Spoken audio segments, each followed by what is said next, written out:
Welcome back to Maple Leafs Media. As always, I'm Jake Varcoe, and today I'm joined by my guest from TSN Radio, Matt Cardadeiro. Matt, how are you doing today? Doing really great, Drake. Thanks for having me. It's been a while since I've been on the Maple Leafs Media channel, so I'm excited to be back. Thanks for joining, and it's nice to talk to you. Obviously, lots of moves going on with the Toronto Maple Leafs. What do you think of what Kyle Dubas has been doing right now? I think he's I guess the main thing he's trying to do is probably get this team to the Stanley Cup final in my eyes, right? I mean, all the moves that this guy has made leading up to the draft, getting things done early too. I take a lot of I give him a lot of respect for doing that and trying to put his best foot forward for the team. Although so he's in a tough spot as well. You know, he doesn't know his future. He's awaiting a contract extension from Leafs management, the higher ups above him, obviously Brendan Shanahan, Larry Tannenbaum, the likes of those guys, and at MLSC. So I got to give credit where credit's due. I think this fan base in the past has asked for they've asked for speed, they've asked for grittiness, they've asked for Stanley Cup experience, they've asked for solid defensive play, and I think a lot of the acquisitions, especially with the two new guys that just made their debut last night, albeit in a lackluster performance for the Leafs. Sam Lafredi and Jake McCabe, obviously. They're going to add a little bit of sandpaper, you know, both on the back end and on the forecheck, penalty kill, and stuff like that. And obviously Ryan O'Reilly's been everything that Leafs Nation could possibly have asked for so far in his short Leafs career. And you know what? I love to see that Kyle Dubas is clearly all in on this season. And with that uncertainty that you mentioned with the future of his position, I mean, I think it's really important for him to make that impact at this trade deadline and showcase what he's able to do. Now, if the Toronto Maple Leafs somehow aren't able to get out of the first round again, what do you think about this whole thing with Kyle Dubas? Like, he's done a good job. I think at the end of the day, it now the work's really been done. The trade deadline's still about 24 hours away from us here today, so there's still some time. They obviously acquired that first round pick, Boston's first round pick in 2023, I believe, from the Rasmus Sandin deal. After also acquiring Eric Gustafsson as well, so I'm thinking there's a potential for a move. Elliot Friedman alluded to it last night on the Sportsnet broadcasts between the Oilers and Leafs that Tyler Bertuzzi has always been on the Leafs radar. Obviously, that's no longer going to be the case as he's been moved to Boston with 50% retained salary as well. So that gives them a little bit more breathing room, obviously, with Taylor Hall, and I think with Nick Foligno right now is just checking out their cap friendly. They're both on long-term injury reserve, so that'll give them some increased depth, obviously, if those guys remain out until the playoffs and come back when the salary cap has essentially vanished, right? So I think for the Leafs, if they do end up if we come down and he's done all this work and Dubas has put all the cards on the table, and it really just comes down to the players and what I've seen from the team thus far throughout the season. I've really seen a different sort of competitive style from them as a collective, not so much just a few handful of guys in the bottom six and, you know, a couple guys in the top six going one night and maybe the other couple going the next night. It's been a lot more of a consistent season. We've known this in the past for the Leafs to be a great regular season team. Now it's time to put your money where your mouth is, right? And get it done in the postseason, you know? Got to get through some tough Atlantic Division teams. Obviously, with Tampa in the mix, looking like they're going to be another first-round opponent for the Maple Leafs. So it's never an easy road. It's a hard league for a reason. It's the best league in the world for a reason. So at the end of the day, it has to get done, right? The job has to get done. So I think it comes down to the players, and I don't think that Leafs Nation should be faulting Kyle Dubas if that first-round exit were to happen, right? I 100% agree with you there. Like, Kyle Dubas has done everything he can at this point. It's up to the players to perform. And I think they've had obviously a really good regular season, but it comes down to what they can do in the playoffs. You're going to really be battle tested against presumably the Tampa Bay Lightning in that first round. So, I mean, if they don't get out of the first round this year, I think some more changes are going to have to be made. And I don't know if you necessarily have to look in the direction of Kyle Dubas. But I want to ask more about the work that he's been doing ahead of this trade deadline. What move that he made do you like the most right now? I think the one that's been the most visible, at least in the eyes of Leafs Nation, myself, I'm sure yourself as well, has been the acquisition of Ryan O'Reilly, a Conn Smythe winner with the St. Louis Blues back during their Cup run, Stanley Cup champion, obviously. So I think that type of player has really been the type of player that that at least Leaf fans, and I believe the organization as well, has kind of been looking for. You know, they tried it with Nick Foligno back in the bubble when they acquired him, and that there didn't really tend to work out. Obviously, Leafs Nation wasn't too pleased with the what they had to pay to get him, and kind of the output that they got with an injured Nick Foligno. This time, you're getting a healthy Ryan O'Reilly, obviously coming off a bit of an injury, but seems to have healed. Putting up some points, very solid in the faceoff circle, which is very valuable in the playoffs. So I think that one's been the highest payoff. I really like this guy that they're calling Cookie, Nola Chari. He's been a pest in the league for a long time. A really solid bottom six player. If injury occurs, I'm sure he'd have no problem moving from like a fourth line role to a third line role, taking on some increased responsibility, obviously with an ice time as well with the PK. He plays a really hard nosed game, and I think provides a lot of sandpaper for the Leafs. And I really like that deal for Kyle Dubas. Didn't have to give up a roster player up until the moves with Sandin and Engvall to acquire obviously Gustafsson and Mr. Luke Schenn, the full circle man. So I think Dubas has done a great job acquiring these guys and keeping this roster as competitive as it can possibly be, and giving intern Sheldon Keefe as many potential options as he has right now at his disposal. So I think, again, if we're talking about last night's game, it's a little bit of a dumpster fire, kind of throw that in the garbage kind of game. Forget about it and move on. You got the Flames tonight. So I think it's going to take at least a week or so, get some practice reps with all these new players coming in, to kind of get this team rolling and get this team back to kind of the mid-season form that they've been at for a long time, and maybe has since dropped off a little bit in the last few. But yeah, once this team gets rolling, once they get comfortable with each other, I think Kyle Dubas's work will be out there for people to enjoy and for people to see, and myself included. I'm hoping it all works. So.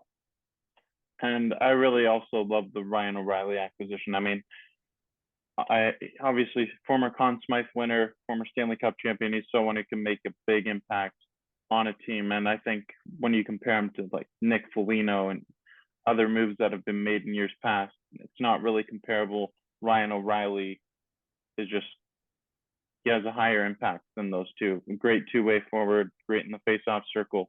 And I really like him in the middle of Mitch Marner and John Tavares. I know a lot of people aren't a big fan of that, but I think he's fit into that line really nicely. And I'm just wanting to look at some of the other moves that Kyle Dubas has made now.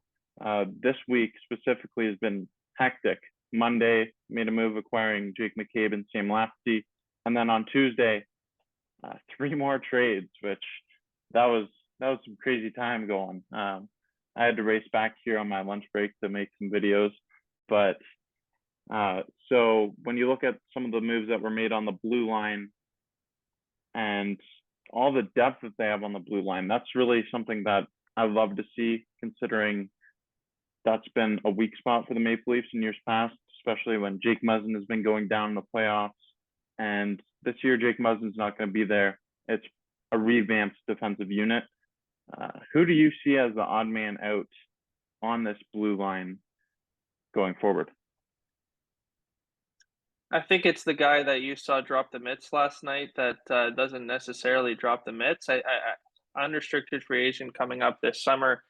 Justin Holl has provided a lot of serviceable minutes under Sheldon Keefe. I know Sheldon Keefe values a guy like Justin Holl, especially with his gap control on the rush and his penalty killing abilities. But when it comes down to Justin Holl as a whole, not the greatest puck mover, not obviously the greatest skater and stuff like that. So I think he tends to be on a quality basis, if we're looking at quality defenders, tends to kind of lean towards being the odd man out. In my eyes, also the contract situation like factors in a lot. I think the Leafs are after all these moves, they're pretty tight up against the cap.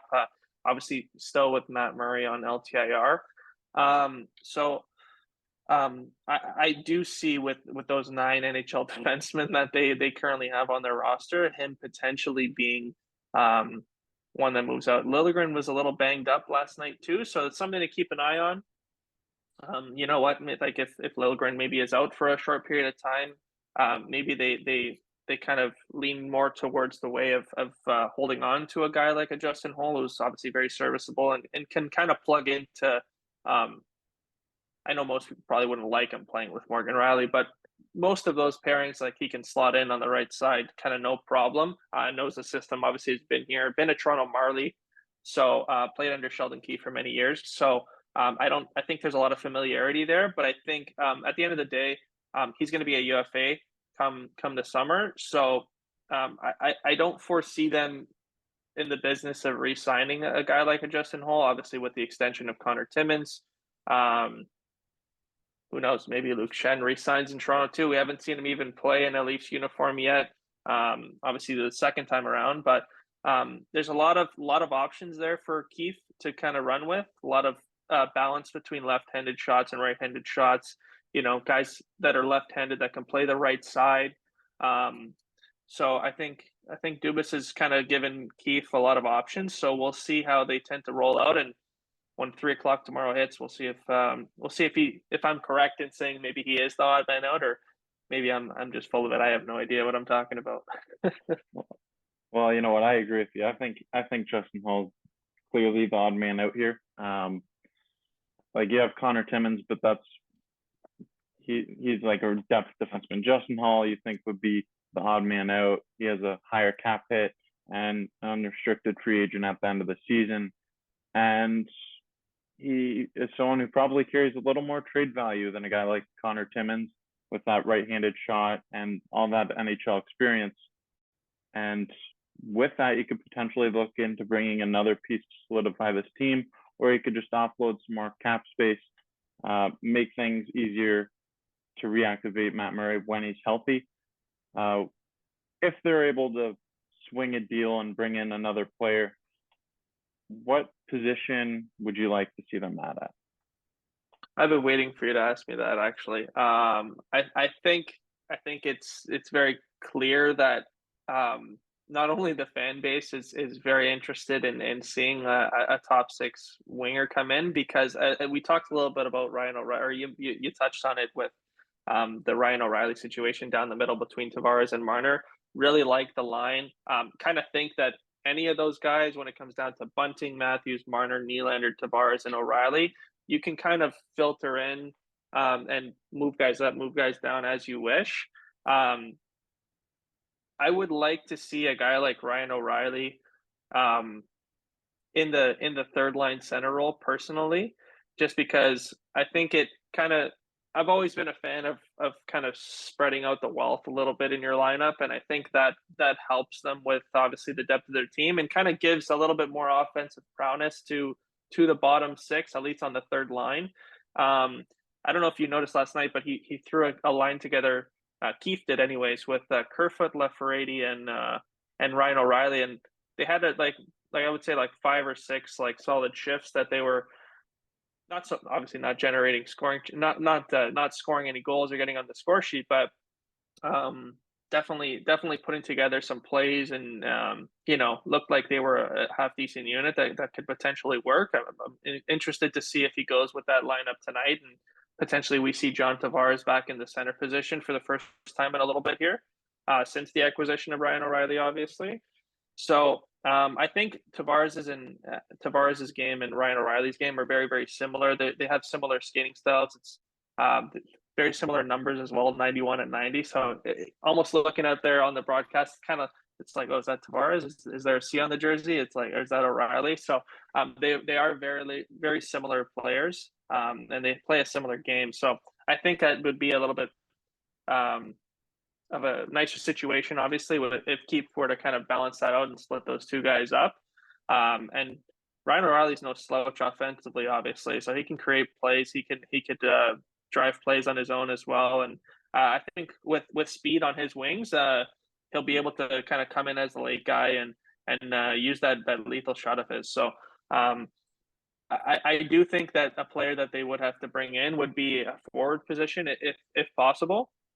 Again, I moved to another guy that's an expiring UFA, Alexander Kerfoot.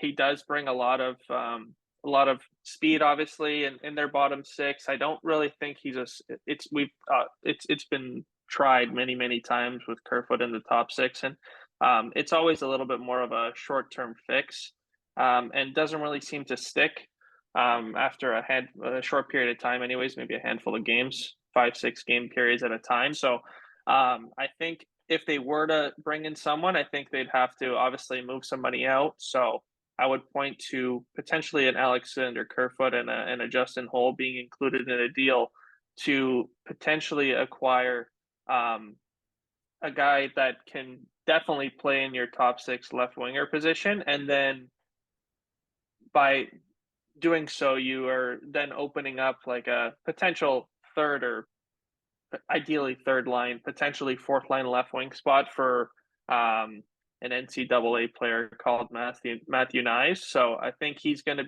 sign an NHL contract in the coming weeks. We'll see if he can win a championship in college with Minnesota. And then that was his goal this year. I actually had the pleasure to actually interview him at Leafs development camp, and that was his mindset. He wanted to be a better skater, be involved physically, and if you go through some of his highlights this year, you can clearly see that's been his main focus, and he's improved a great deal. So, to answer your question, I think if they do acquire somebody come 3:00 tomorrow, I do think it will be a forward. I would like to see them add up front as well, and it would be interesting to see them continue jumbling the second and third lines. Like Ryan O'Reilly, I like him in the middle of John Tavares and Mitch Marner. However, the downside to that is you're taking away one of John Tavares' greatest strengths, and that's in the faceoff circle. So if you went and got someone that could play on the left wing, I mean, that's a position there's been a pretty big void there for the entire season this year. And Calle Jarnkrok, that's not someone that's going to fill the void of a Stanley Cup championship team on the second line left wing position. I think you need to go out and acquire a legitimate top six left winger. And heck, if you really want to keep John Tavares with Ryan O'Reilly and Mitch Marner, then you could even slot this player down on line 3. But I just think having a player that can slot into that second line left wing position would be really impactful, and potentially a guy that's out there, a former Toronto Maple Leaf, James Van Riemsdyk. That'd be interesting to see another reunion of also a few former Flyers, Luke Schenn and James Van Riemsdyk, the guys that were traded for each other. That'd be interesting to see. Yeah, that would be something. It's funny you pointed that out, because he's been on kind of I more so now, I would say, kind of in the top 10 in regards to like trade bait targets to be able to acquire. Obviously with the trade of Patrick Kane and Ryan O'Reilly, and Tyler Bertuzzi this morning. So the forward group, the top six forward group anyway, with guys who can fill in the top six role, is definitely kind of dwindling down now. But yeah, a guy like James Van Riemsdyk, I think he has a cap hit of like just around 7 million. So there would definitely have to be some bodies going out there, potentially some salary retained as well. So if the deal works out, I mean that very interesting to see two guys that were traded for each other now playing on the reunited with a franchise that they both spent both have a special place in their hearts. I think. I mean, James Van Riemsdyk was named one of the top 100 Maple Leafs players in franchise history back in 2016. So, and Luke Schenn obviously drafted by them. So, yeah, I think that would be an interesting matchup. I think the type of more so. I'm not going to throw out any names, but I would say the type of player that they'd potentially be looking to acquire would be like a pure goal scorer. I think would be the way to go. Just because there are a lot of playmakers on this team with a guy like Mitch Marner who can obviously score goals. I'm not saying he can't score goals. Obviously, William Nylander can definitely score goals. I just find that a little bit with the offensive play slightly, well, substantially lacking from Austin Matthews this season. Not saying he's having a bad year. He's having a great year defensively, really setting the standard for this Leafs team and being a true leader. Wears a letter for a reason. He's a guy that goes to battle every night and does all the little things that maybe a lot of people don't notice when he's obviously not on your top like Sports Center top 10 or highlight reel or anything like that, right? So I think that would potentially help it and potentially boost a guy. Like I'm not married to the idea that Michael Bunting has to play on Matthews' wing for the entire season. Like a lot of people are saying this left wing second line center spot is open. At the end of the day, guys who can play in the top six should be able to filter through either line one or line two. So yeah, I don't have a list in front of me in terms of the guys available that would kind of fit that criteria. I'd have to do some digging on that, but I don't know. Just off the top of my head, maybe like a Max Domi or like an Andreas Anthony or definitely a James Van Riemsdyk who has some ability to score in tight and some good playmaking abilities as well, and a pretty solid two-way guy as well. So I think bringing in some offensive prowess would be their main goal, and if they were to add a forward type, right? Definitely agree with that. There's some interesting targets out there, and at this trade deadline, this past week or two, it's been crazy leading up to it. I haven't seen this much movement out of a trade deadline in a long time. The Eastern Conference is going to be hectic this year. Whoever makes it out of there, honestly, good luck in the Stanley Cup Finals. They're going to be exhausted. But another player I want to ask about is the other big name that just came back to Toronto, Luke Schenn. So everything comes full circle for him, starting out where his career began. And if you haven't already, make sure you check out my other video.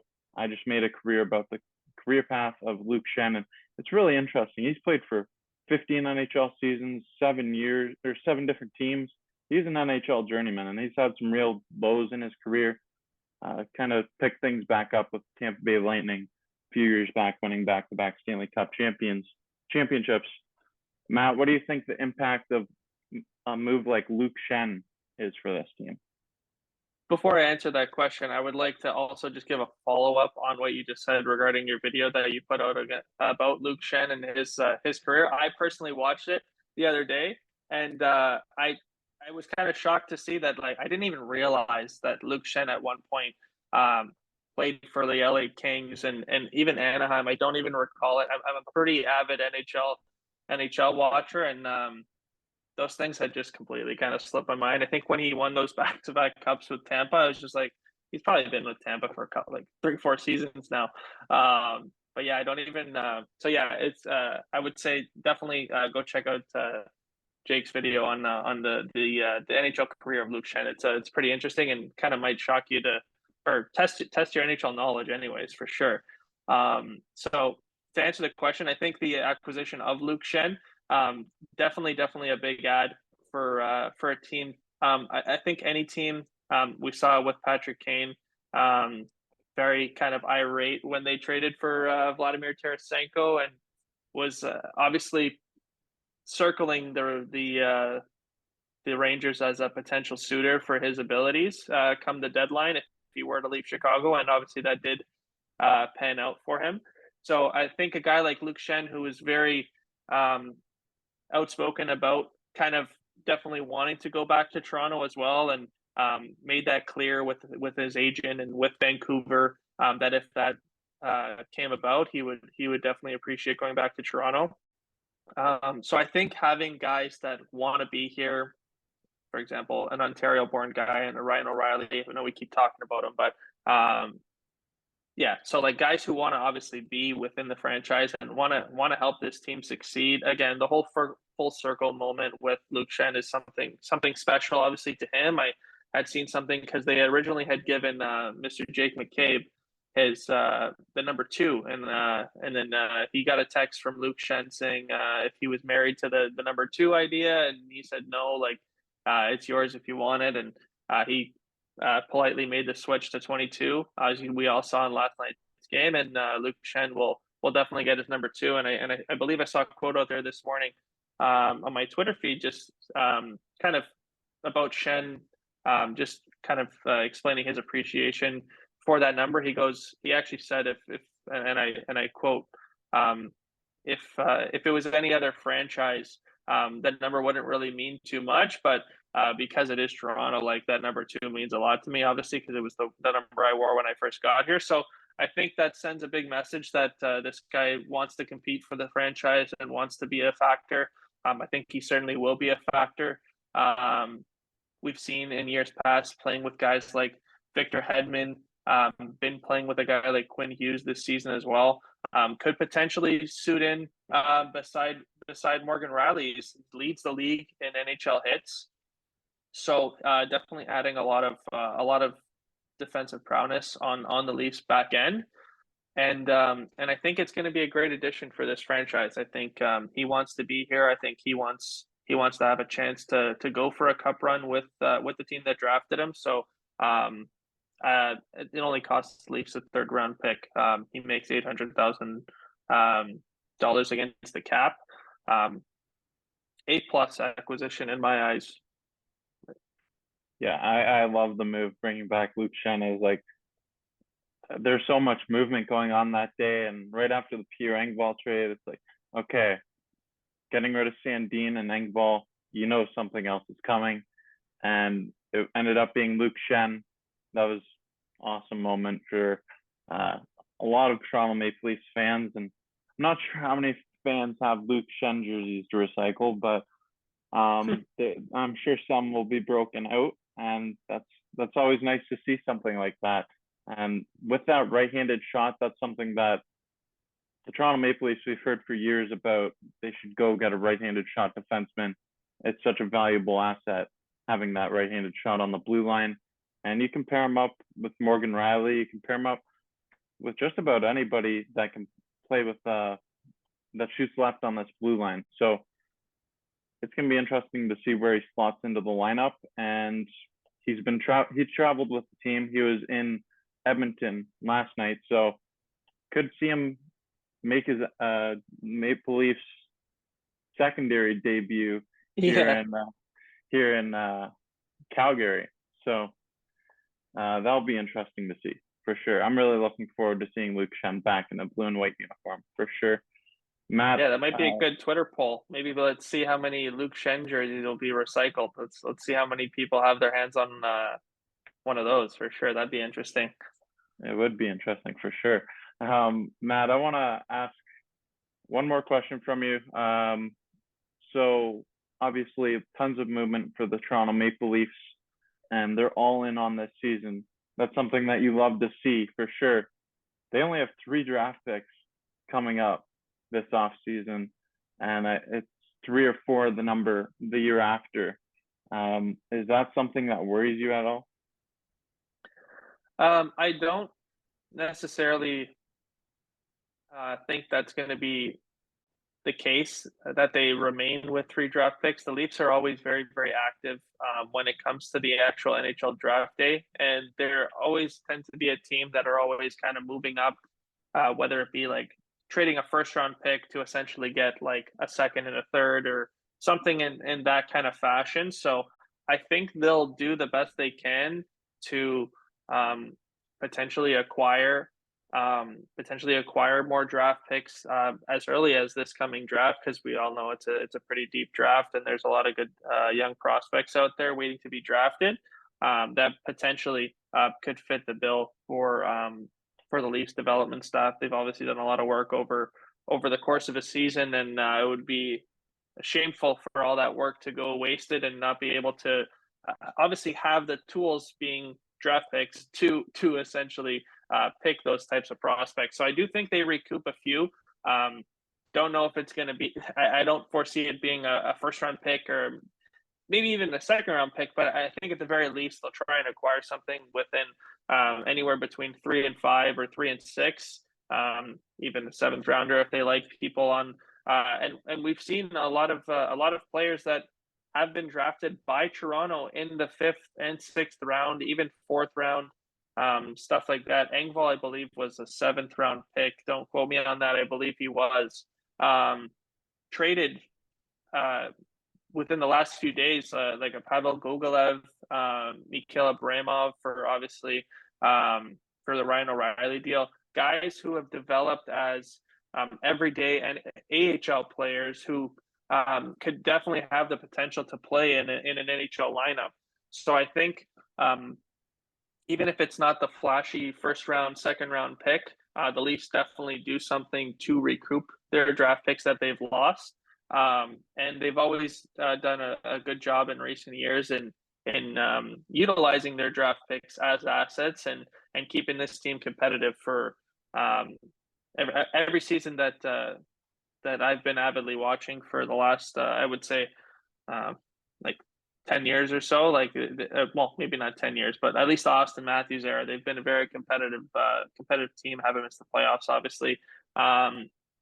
Yeah, so I think those draft picks won't be the biggest issue, and I think they have a plan in place to be able to kind of recoup some of the ones that they've lost, anyways, and turn those into assets in the future.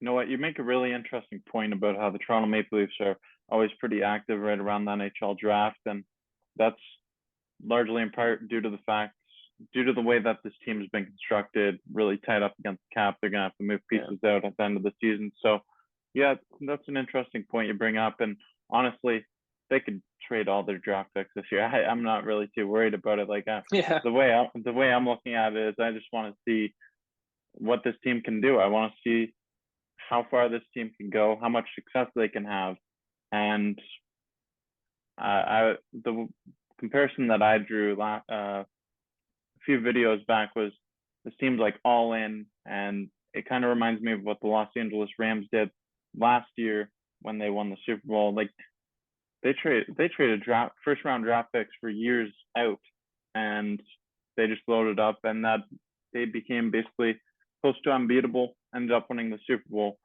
I don't know if that'll be the case for the Toronto Maple Leafs, translating that to hockey, but I like what they're doing, going all in, and honestly, I'm not too worried about the future. Let's just see what this team can do right now. Matt mentioned an interesting point about being active towards the draft. Kyle Dubas, assuming he'll be in the position of general manager come draft time, I would expect him to make some moves ahead of the draft to bring in some more pieces as well. Yeah, no, I think that'll be something that's on the top of their list. I think right now that nothing else is on the top of their list, but competing for a Stanley Cup right now and getting this team playoff ready. Obviously, it's going to be a little bit of a turnover here with all the new guys that they've brought in. There'll be a little bit of a learning curve, not only with the coaches but the players amongst themselves. I believe a lot of the team got a chance to go to see Bruce Springsteen on the Monday in Seattle, so I think that was a great team bonding event. They're on the road here for the next two in the West, so up against the Flames tonight, and obviously Luke Schen's return to Vancouver on Saturday, so it gets that out of the way pretty quickly. And I believe it's going to be a little bit of a learning curve, like I said, but I think with time, I would say at least a week and a half or 2 weeks or so, that we'll get this team kind of firing on all cylinders. And that's going to be not only management, but coaching staff and the players. They're going to be fully focused on competing this playoffs. And management can worry about the draft picks later. At the end of the day, it's not their problem. Definitely. It's going to be interesting to see what happens with this team going forward. Just worry about one day at a time as they're gearing up for the playoffs. It's going to be really exciting to watch what they do here going forward. I'm Jake Varcoe. This is Maple Leafs Media. Matt, thank you so much for joining me. You have any additional comments? I think Leafs Nation, message from myself to you guys. Just prepare for an exciting postseason. Hopefully, the most exciting postseason that Leafs fans have seen in quite some time, and hopefully, there's no heartbreak involved. So that's my message. Let's be optimistic. Let's be open minded, and we'll give this team a full shot, obviously, and see what they can do. That optimism has come back for me too. Thanks a lot, Matt. Until next time, this is Maple Leafs Media.